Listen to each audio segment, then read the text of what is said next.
রাত ৩:১৭। একটি অচেনা নাম্বার, একটি প্রশ্ন। শেষ কলটা কার ছিল? আজ আপনি শুনবেন আতঙ্কের ফোন সিরিজের ১ থেকে ১০ নম্বর পর্ব একসাথে। হেডফোন ব্যবহার করুন, আর লাইট বন্ধ করে শুনলে অনুভূতিটা বদলে যাবে। আপনি শুনছেন রাতের কণ্ঠ।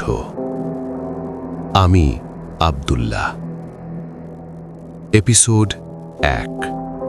রাত ৩টার ফোন। রাত ঠিক ৩:১৭।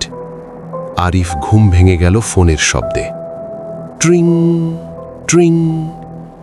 অচেনা নাম্বার। সে ফোন ধরল। হ্যালো। ওপাশ থেকে কয়েক সেকেন্ড কোনো শব্দ নেই, শুধু শ্বাসের আওয়াজ। তারপর একটা খুব শান্ত কিন্তু অদ্ভুত কণ্ঠ বলল, আরিফ, তুমি কি এখনো বাসায় আছো? আরিফ চমকে উঠল। সে কাউকে তার নাম দেয়নি। আপনি কে? আরিফ জিজ্ঞেস করল। ওপাশ থেকে উত্তর এলো, আমি সেই মানুষটা যে কাল মারা যাবে। লাইন কেটে গেল। আরিফ প্রথমে হাসল, ভাবল কেউ মজা করছে, কিন্তু কয়েক সেকেন্ড পর দেখল তার ফোনের কল হিস্ট্রিতে নাম্বারটা নেই, যেন কলটাই আসেনি।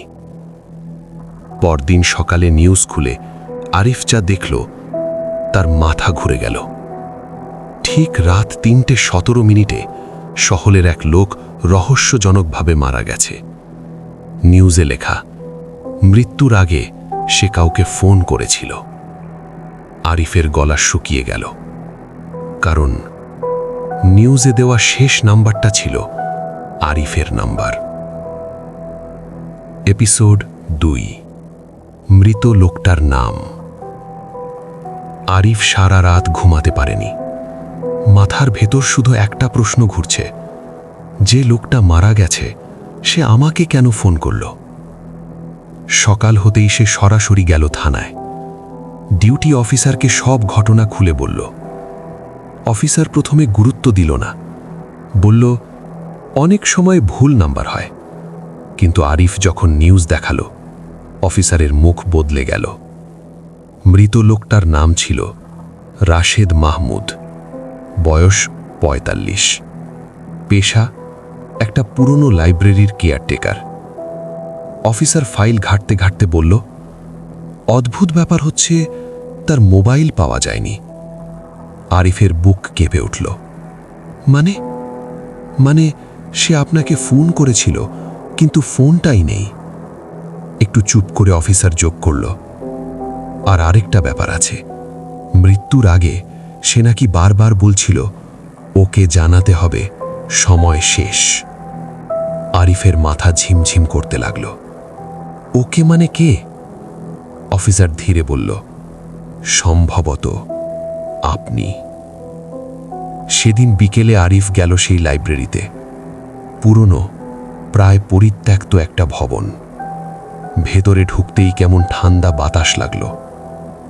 লাইব্রেরির রেজিস্টারে শেষ এন্ট্রি ছিল রাশেদের হাতের লেখা, আরিফ হাসান, রাত ৩:১৭। আরিফের নাম। তার হাতের লেখা নয়, কিন্তু স্পষ্টভাবে লেখা ছিল তারই নাম। আরিফ ফিসফিস করে বলল, আমি তো কখনো এখানে আসিনি। ঠিক তখন পেছন থেকে একটা কণ্ঠ এলো, কিন্তু তুমি আসবে কাল। আরিফ ঘুরে দাঁড়ালো, কিন্তু পেছনে কেউ নেই, শুধু টেবিলের উপর রাখা একটা পুরনো ফোন, যেটা হঠাৎ করে বেজে উঠল। ট্রিং ট্রিং। স্ক্রিনে লেখা, ইনকামিং কল, আননোন। লাইব্রেরির টেবিলে রাখা ফোনটা এখনো বাজছে, ট্রিং ট্রিং। আরিফের হাত কাঁপছে, তবুও সে ফোনটা তুলে নিল। হ্যালো। ওপাশ থেকে এবার কোনো শ্বাসের শব্দ নেই, একদম নিস্তব্ধতা। তারপর ধীরে ধীরে একটা পরিচিত কণ্ঠ বলল, তুমি অবশেষে ধরলে। আরিফের বুক ধক করে উঠল। এই কণ্ঠ সে আগেও শুনেছে। এটাই সেই কণ্ঠ, যে বলেছিল আমি সেই মানুষটা যে কাল মারা যাবে। আরিফ বলল, আপনি কে? আপনি কি রাশেদ? ওপাশ থেকে উত্তর এলো, আমি ছিলাম, এখন আমি শুধু একটা স্মৃতি। আরিফের মাথা ঘুরছে। আপনি মারা গেছেন, তাহলে কথা বলছেন কিভাবে? কণ্ঠটা শান্তভাবে বলল, কারণ কিছু মৃত্যু শেষ নয়, কিছু মৃত্যু শুধু দরজা খুলে দেয়। ঠিক তখন লাইব্রেরির সব লাইট একসাথে বন্ধ হয়ে গেল। পুরো ঘর অন্ধকার, শুধু ফোনের স্ক্রিনে আলো। ফোনে একটা নতুন মেসেজ ভেসে উঠল, ফাইল নাম্বার 17 খুলবে না যদি সত্য জানতে না চাও। আরিফ চারপাশে তাকালো। অন্ধকারের মাঝেই সে দেখল একটা পুরনো আলমারি, যার গায়ে লেখা আর্কাইভ 17। তার মনে হচ্ছিল কেউ যেন বলছে, খুলিস না। কিন্তু কণ্ঠটা আবার বলল, যদি না খুলো তাহলে পরের নামটা হবে তোমার। আরিফ ধীরে ধীরে আলমারির দরজা খুলল। ভেতরে শুধু একটা ফাইল। ফাইলের কভারে লেখা, আরিফ হাসান, মৃত্যুর সম্ভাব্য তারিখ আগামীকাল, সময় 3:17।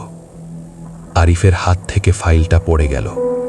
সে ফিসফিস করে বলল, এটা অসম্ভব।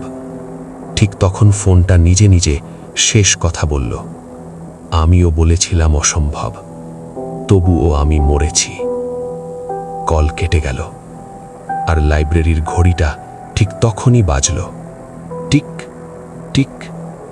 সময় দেখাচ্ছে 3:17। আরিফ দৌড়ে লাইব্রেরি থেকে বেরিয়ে এলো। তার মাথার ভেতর শুধু একটাই কথা ঘুরছে, মৃত্যুর সম্ভাব্য তারিখ আজ রাত 3:17। সে সরাসরি গেল তার একমাত্র ভরসার মানুষটার কাছে, তার বন্ধু সামির, যে ডেটা অ্যানালিস্ট। সব ঘটনা শোনার পর সামির বলল, দেখ, এটা হয় কোনো মানসিক চাপ, নয়তো কেউ খুব ভয়ঙ্কর খেলছে। আরিফ ফাইলটা বের করল, ফাইল নাম্বার 17। ভেতরে শুধু তার নাম না, আরও অনেক নাম, 20টা নামের একটা তালিকা। সবাইয়ের পাশে লেখা ছিল তারিখ আর সময়। আর সামির যেটা দেখে চুপ করে গেল, সব তারিখই গত 1 বছরের মধ্যে। এবং সামির গুগলে নামগুলো সার্চ করল, এক এক করে। একজন স্ট্রোক, আরেকজন দুর্ঘটনা, আরেকজন হার্ট অ্যাটাক। 20 জনের 19 জনই মারা গেছে। আরিফের নাম ছিল তালিকার একদম শেষে, নাম্বার 20। সামির ধীরে বলল, আরিফ, এই তালিকা প্রেডিকশন না, এটার রেকর্ড। আরিফ ফিসফিস করে বলল, মানে এটা আগে থেকেই জানে কে কখন মরবে? ঠিক তখন আরিফের ফোনে নোটিফিকেশন এলো, একটা ইমেল, সেন্ডার unknown@archive17, সাবজেক্ট, তুমি নিয়ম ভেঙেছ।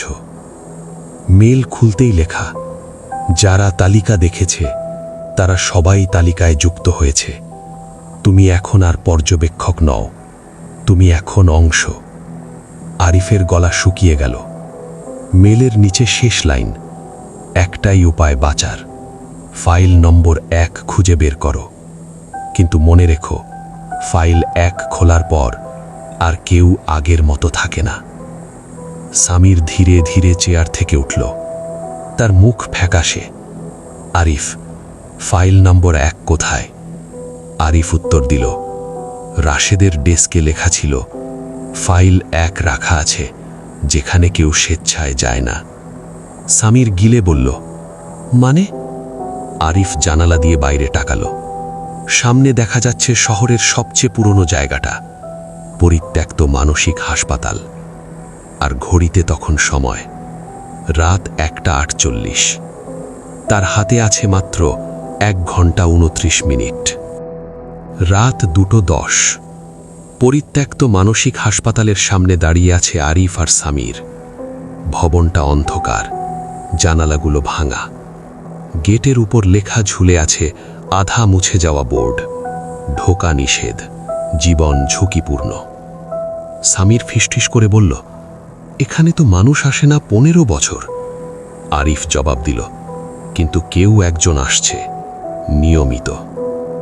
ভেতরে ঢুকতেই কেমন ঠান্ডা গন্ধ, হাঁটলে পায়ের শব্দ গুহার মতো প্রতিধ্বনি হয়। হঠাৎ সামির থেমে গেল। আরিফ, দেওয়ালে দেখছিস? দেওয়ালে খোদাই করা 20টা নাম, একদম ফাইলের মতোই। তালিকার শেষ নামটা খোদাই করা হয়নি, শুধু ফাঁকা। সামির চাপা গলায় বলল, এটা আমাদের জায়গা। ঠিক তখন করিডরের শেষ মাথায় একটা আলো জ্বলল। টর্চ না, মোবাইল না, পুরনো স্টাইলের টেবিল ল্যাম্প। ওরা ধীরে ধীরে এগিয়ে গেল। একটা রুম, দরজায় লেখা রেকর্ডস রুম। ভেতরে ঢুকতেই তারা দেখল পুরো ঘর ভর্তি ফাইল। ফাইল 1, 2, 3।